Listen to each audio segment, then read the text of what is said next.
Listen up, Sidewinder. I'm about to wrangle up a story that you ain't never heard before, and if you're real good and you take care of the listening, well, shoot, I'll take care of the telling, darling. This appears to be a match made in heaven. Your story appears to be getting me ready to be on the edge of my seat. And now, dear man, my ears appear to be perched on the end of the seat of my face, just waiting to hear the words coming from you in such an order as to form a story for the ages of soul creation and heartwarming freedom. Boy, you said a mouthful. Why don't you calm down and let me tell my story before I get to thinking about going to the liquor store again? I mean, I'm sorry. I just did brain surgery. No, I'm sorry.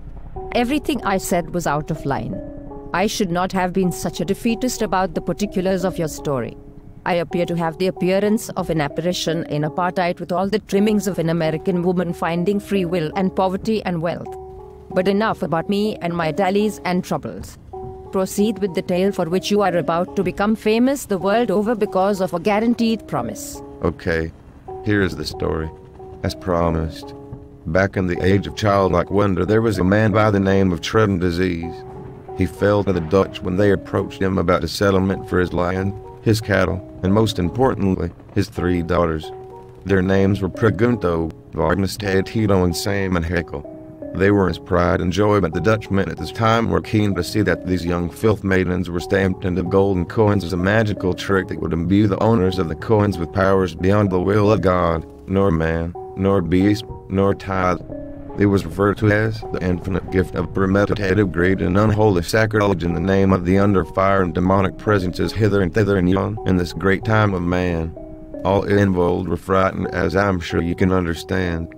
Respond now. I am starting to get very excited about this tale, which appears to have the appearance of a noteworthy tale of the olden days of Western exploration of the present-day United States, though the Dutchmen in your story certainly go to great lengths to destroy this theory entirely. Well, darling, try to think of it as a precautionary tale. Okay.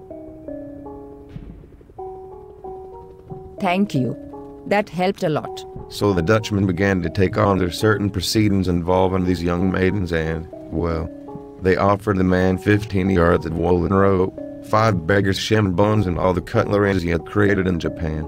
The man was foolish enough to give away the youngest daughter for these 3 items. And the next part is fucking disgusting, so hold your nose. Okay. I am holding my nose and I am ready to hear more and more. That's better. That's more like it. So next, the Dutchman offered the man a packet of wires, a golden needle, and a force field generating device as yet unlicensed and fully non-functional by today's standards or the standards of any other time. I reckon I need a drink of whiskey before I tell you that the man was more than happy to part with his middle daughter for those 3 items.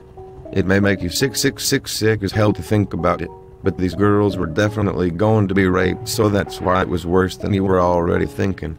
But the fact of the matter is there's more to the story if you can handle it. Keep on talking. I'm listening while I do other things inside my mind.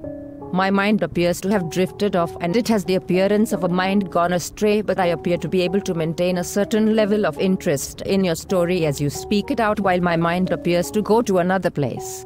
Another world. Another dimension. Another dimension.